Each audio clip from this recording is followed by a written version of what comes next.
out of 52 weeks of focus. Hope you guys had a good Thanksgiving holiday.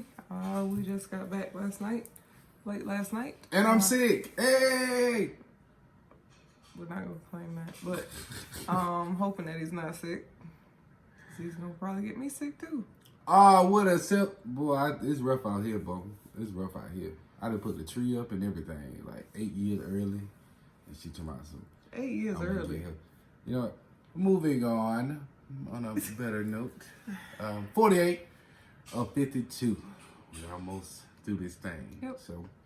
We're gonna be in and out today. We're actually gonna try to stick to that, just so you can get ready for your work week, and we can too. All right. So starting off, our focus for this week is why wait. This focus this week is twofold. In terms of the holiday season, we're waiting for that gift. We're waiting for. You know, to find that perfect gift, or waiting to receive that perfect gift. So what happens when you have to wait? What happens when what you've been waiting on doesn't come into existence? Or doesn't look like it's coming. And it's been years and nothing's changed. Or it's been months and nothing's changed. Or there's been no progress in that area that you've been praying on. Don't know what you've been praying on. That's none of our business. But you know what you've been praying on and what you've been waiting on. But what does the Bible say about waiting? So we're going to give you a few pointers and a few examples of God making those wait within the Bible, and we're going to send you on your way. How many points we going to give them? 4. And if you hear some ruckus in the background, Still's eating. Yeah, welcome home, son. Was at the daycare while we was gone, and he eating up everything. Yeah, so everything. So he's eating and everything. So if you hear like a few, if you're a pan or something, he out there. That's him chowing down. That's him eating. Down. So I'll take over the first two, and Babe will close us out with the second two. So the first topic. First topic is waiting on God's plan requires patience and faith. Starting off with Psalms 40, verse 1, states, I waited patiently for the Lord. He turned to me and he heard my cry.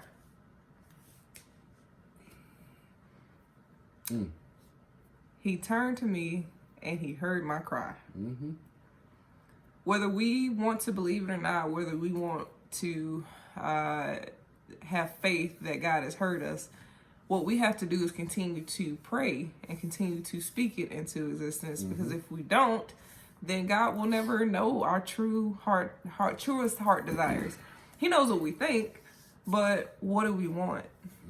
So God, for instance, God never told Joseph that he was going to become the second most powerful man in Egypt and save the entire region from famine. So when he approached Joseph was probably like, me? You want me to do all of this? My little like what? I'm not born a royalty. I'm not a prince. I'm not this. I'm not that. But God chose him to save an entire region from famine. Although Joseph had no idea while he was in prison that he was perfectly situated for God's amazing purpose in his life. Joseph was in prison, had no hope, just knew he was locked up for the rest of his life, but God knew and thought differently about him. It was a tin cup. And you have to keep in mind that Joseph was also sold into slavery by his own brothers. Oh, it be your own people, man. I'm sorry, I ain't gonna go there. My voice hurt. And he landed in prison because of a false accusation. So the people that were closest to him threw him under the bus. And some of us have many examples of people close to us throwing us under the bus. Wish I had an organ. And for a period of 13 years, things went from bad to worse. And Joseph was forced to wait on God, and he was forced to increase his faith. That's Bible right there. So when we are forced to pay attention to our God's purpose for our lives, it may take 1 month, it may take 1 year, it may take 13 years like it took Joseph. But our blessing is coming. Our time is coming. Our purpose is coming into fruition. And God's plan for our lives may not come in the package we prayed for, because God knows best and is protecting us from the unknown.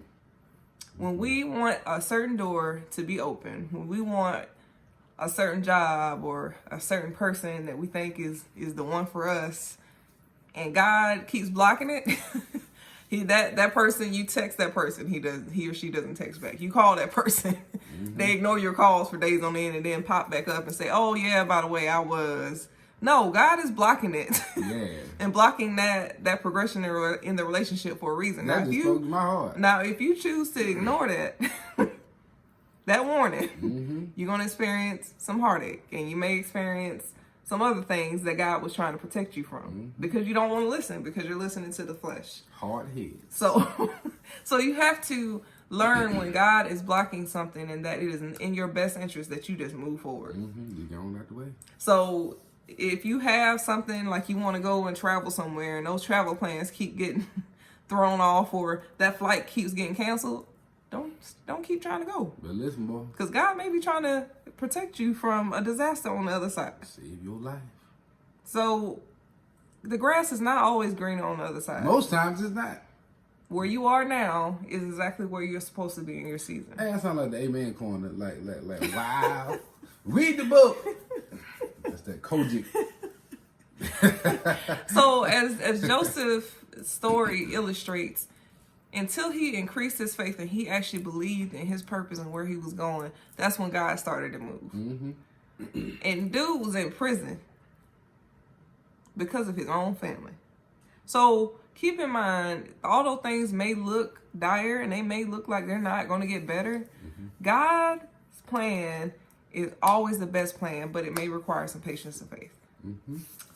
Did you have anything to say? No, that was good. That was good. That's Bible right there. That's straight Bible. That's, look, Yeah. Read the book. Had to switch it up for a little bit on this video. Just had to speak some Bible truth. Yeah. We'll tell y'all why. So going into the second topic, waiting on God requires us to acknowledge our faults. I'll say that again. Waiting on God requires us to acknowledge our faults. It's a mirror. So starting off with Psalms 40 verse 2, it states, He lifted me out of the slimy pit, out of the mud and mire. He set my feet on a rock and gave me a firm place to stand. Solid ground. Let me stop. So God's word is all we need to stand firm on his promises for us. Every situation, for real. And that goes into knowing that we are nowhere near perfect. But once we accept our flaws, God can really and truly move in our lives.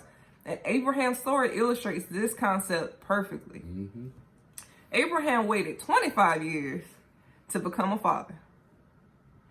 25. Through his waiting, he experienced impatience and questioned God's will for his life on many occasions. There were other women that came up to him, and his wife was trying to push the other women his way because she just thought they couldn't have kids. Yeah, and by the way, he wasn't 25 years old. No. He wanted kids at some point, and then he had to wait 25 more years. 25. What'd he say? 25 more years. More years. Hey, bro. When God told Abraham he and Sarah would have a baby, he laughed in disbelief.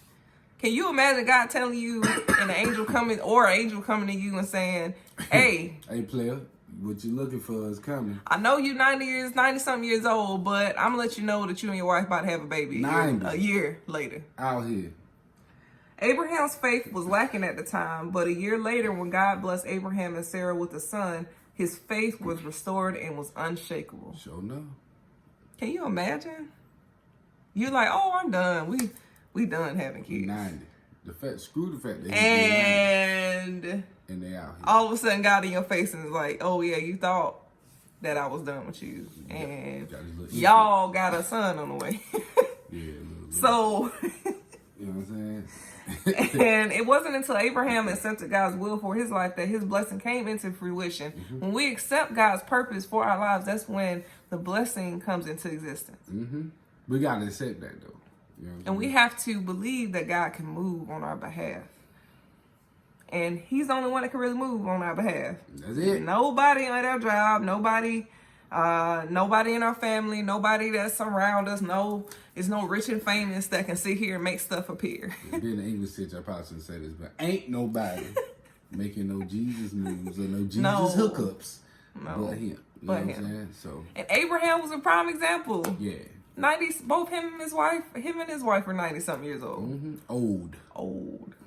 So when God or man says that your time has passed, God can turn that around and say otherwise. And remember that Abraham is a prime example when you feel like giving up. Cool. All right.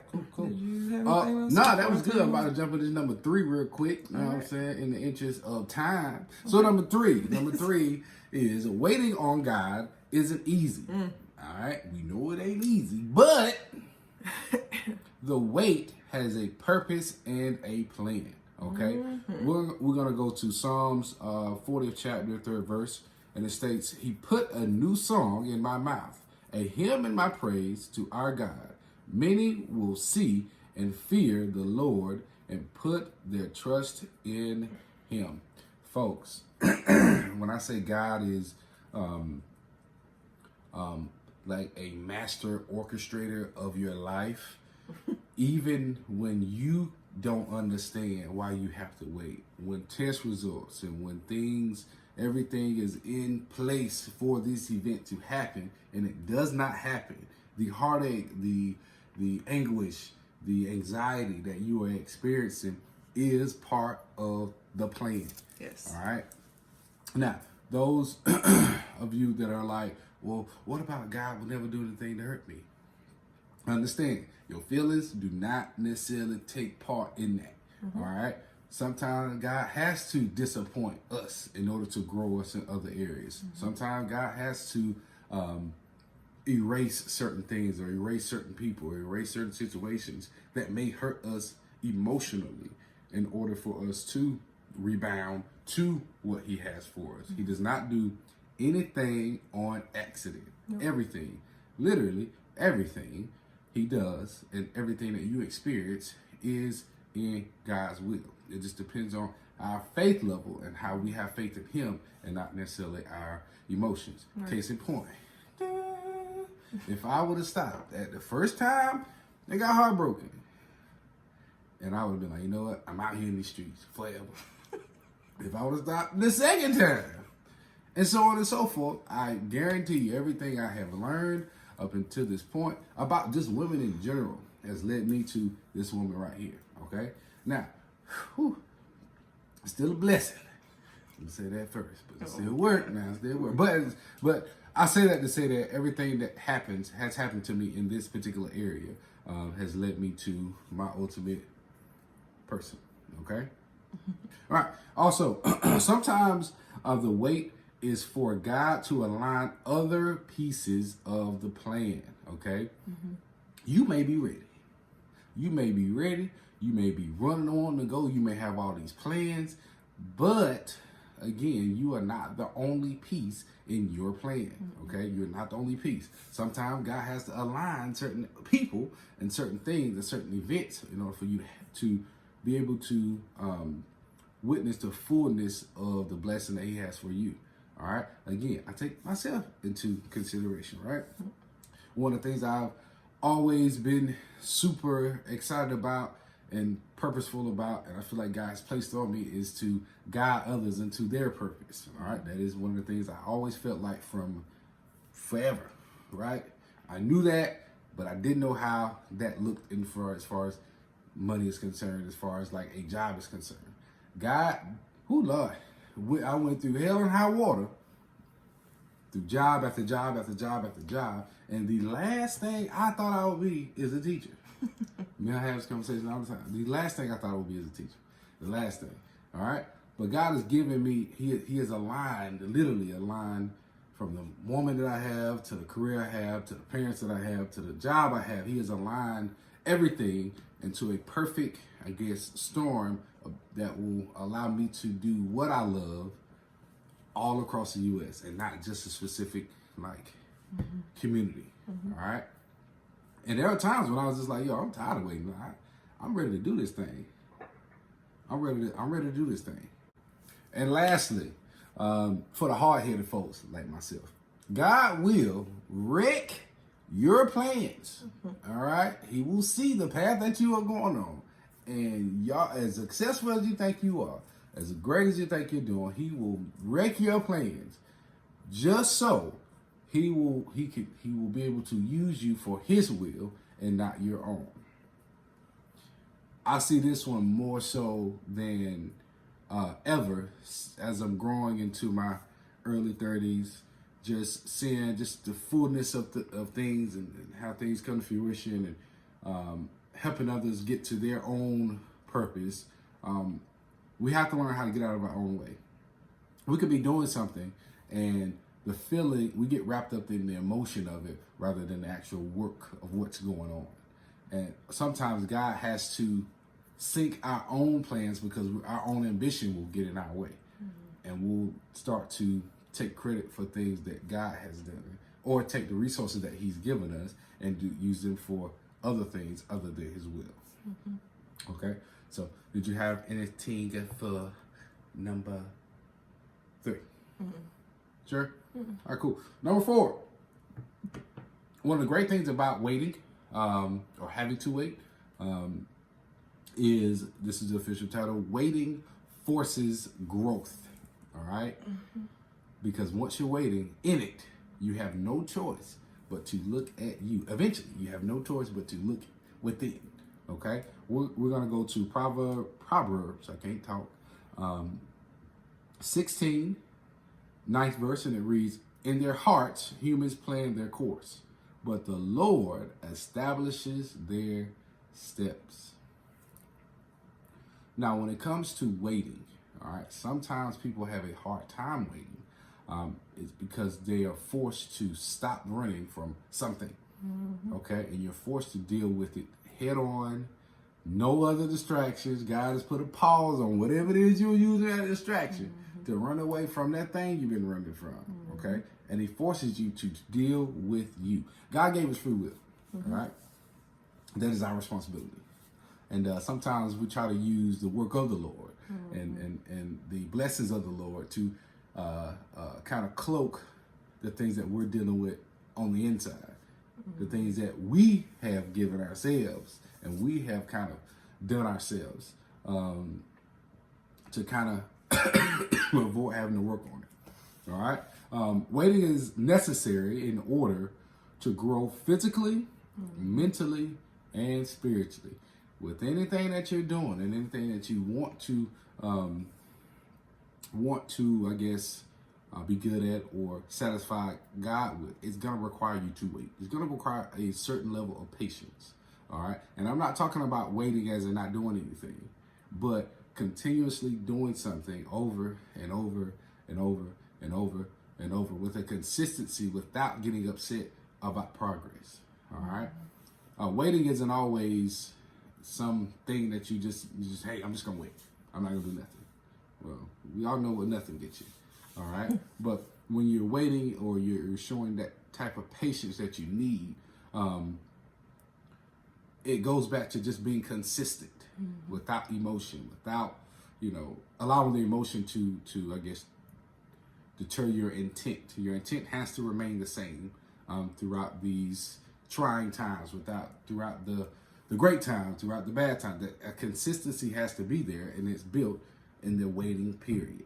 Because when you get successful, you're just gonna stop doing what you're doing because there's been no consistency developed along the way. So a lot of times, the consistency that we need is built while we are waiting. All right. Also, waiting is a catalyst to change. All right, so one of the things that one of the analogies that I like to use is a rubber band. All right. When you're shooting a rubber band, you just pull it back. And you just pull it back, and you just pull it back, and you just pull it back. Just keep pulling. Just keep pulling. My other hand in there for the demonstration. Keep pulling. Keep pulling. All right. The further you wait and the further you pull back on a rubber band, all right, once you let it go, the further it will go. Now, if you pull it back a little bit, all right, it's not gonna go as far as you just keep working and keep working and keep working and keep working and keep working, and God will use that energy to slingshot you into what He has for you, as opposed to, all right, man, this is getting too hard. I can't keep doing this over and over. I can't keep. So you just gonna a little bit of resistance, and when God finally lets you go, you get what you work for. All right, as opposed to those that remain consistent, and once He's ready to let you go, hey, there you go. You're gonna fly into your blessing with more velocity, as because you have been working while waiting on God to release you. All right. Also, waiting on God's way of saying is. Oh, sorry. Let me rephrase that. I can't breathe, y'all. All right. Waiting in our current situation or season allows us to focus on our purpose. Once you have achieved a certain level, and it's no longer possible, or it is at the time not as clear what to do next, or it's not readily available, we have to take time to plan that. All right. Once God stops our movement, or once God slows down our movement, we need to be diligent in coming up or seeking God for the next steps. All right. Now, if you're just moving, and then you stop working, 9 times out of 10, you're gonna kind of float back down. All right.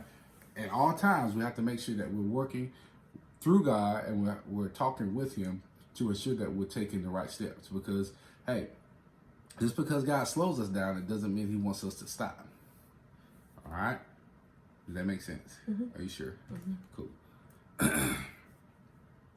And lastly here, waiting may be uncomfortable. All right? For a time, but joy comes in the morning. Can I put in your life on that? In your life. I ain't say nothing about in your life. Because I knew you was going to make fun. In your life. No, seriously though. Nothing lasts forever. Literally nothing. Happiness, sadness, tough times, like nothing lasts forever. Literally nothing lasts forever. So as we're going through our tough times, as we're going through our uncomfortable times, we have to understand that God is continuously working for us. And by Him working for us, we are almost guaranteed the victory. All right. But if we continue to allow our emotions to kind of deceive us into thinking that this current situation, God is going to allow to just stay in my life forever. Forever. That's going to make it 10 times harder, because we have to not only overcome the opposition, but we have to overcome our own mountain that we created in order to get to God's will. And let me tell you, I've been up that mountain before. It's hard. Okay? So that's it for number 4. Anything else? You sure? All right, cool. You want to do the recap? Or you want me to do it? You can do it. Okay.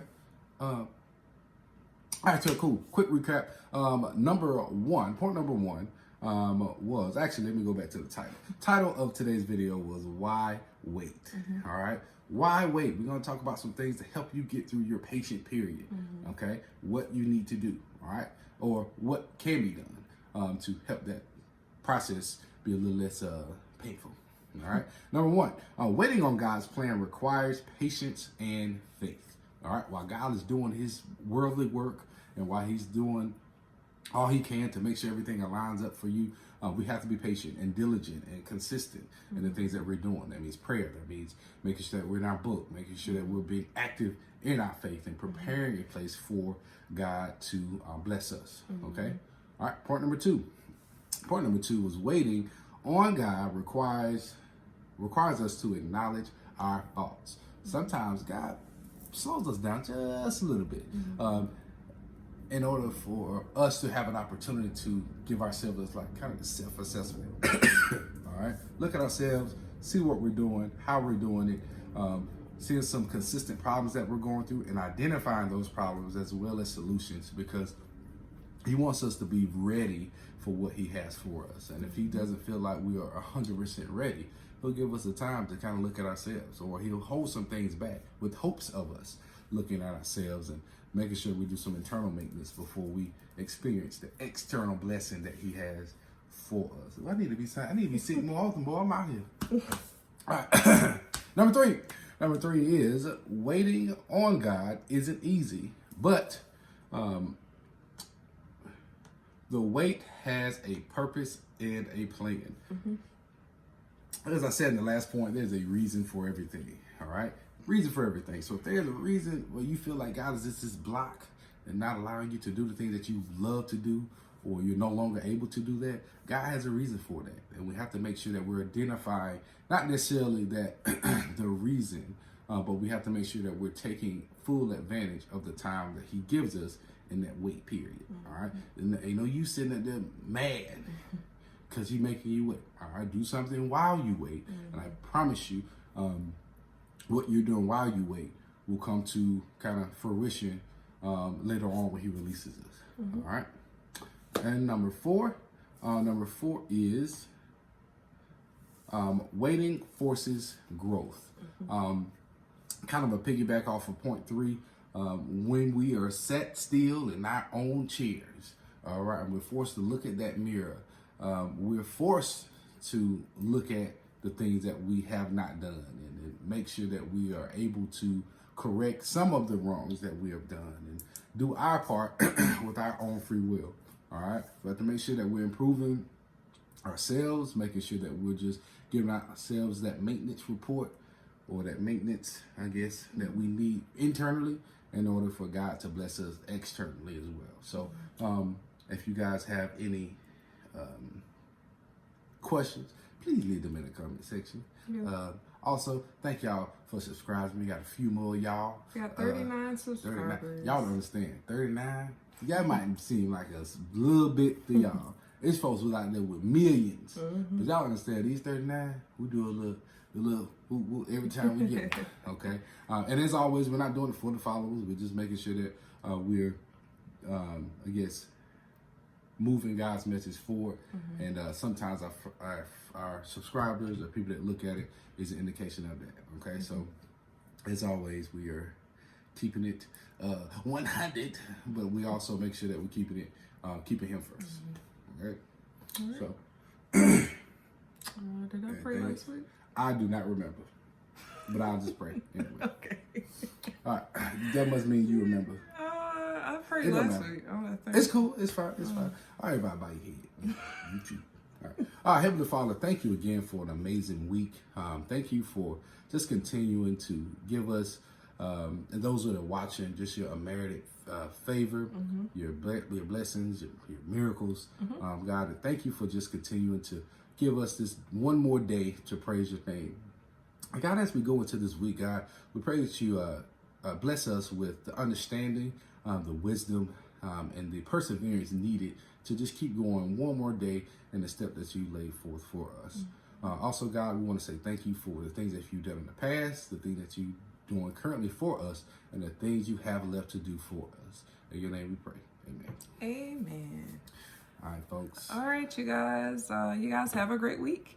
And the purpose behind this particular video was for me to practice for my sermon. Yeah, man. That's going to be preaching at Metropolitan Baptist Church. In Largo, Maryland, aka DC, aka the DMV, aka be there or be square. All right. Starts at 7 on Tuesday, December 3rd.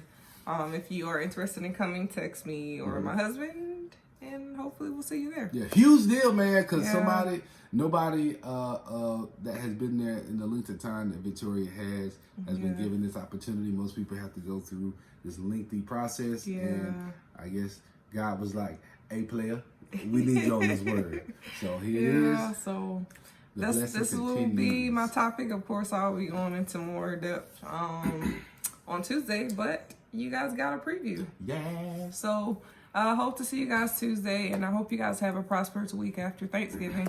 Now we look forward to Christmas. Yeah. Yay! Yeah, Favorite yeah. holiday of the year. Yeah.